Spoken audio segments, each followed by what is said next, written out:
अबू बकर बिन अबी Sheba ने कहा, हमें वकी ने सुफियान से हदीस सुनाई। नेज़ मोहम्मद बिन मुसन्ना ने कहा, हमें मोहम्मद बिन जाफ़र ने और उन्हें शोबा ने हदीस सुनाई। उन दोनों यानी सुफियान और शोबा ने कैस बिन मुस्लिम से और उन्होंने तारक बिन शहाब से रवायत की।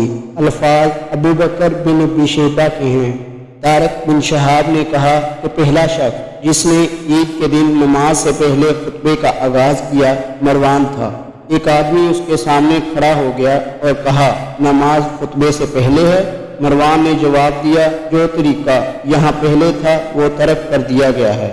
उस पर अबू सईद रज़ी अल्लाह अन्हु ने कहा, उस इंसान ने यानी जिसने सही बात कही थी अपनी जिम्मेदारी पूरी कर दी है।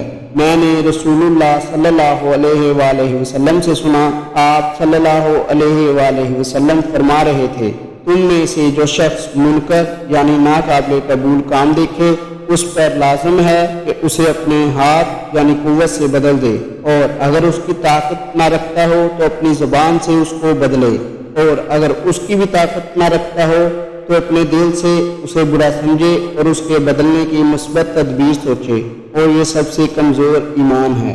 सही मुस्लिम हदीस नंबर 177।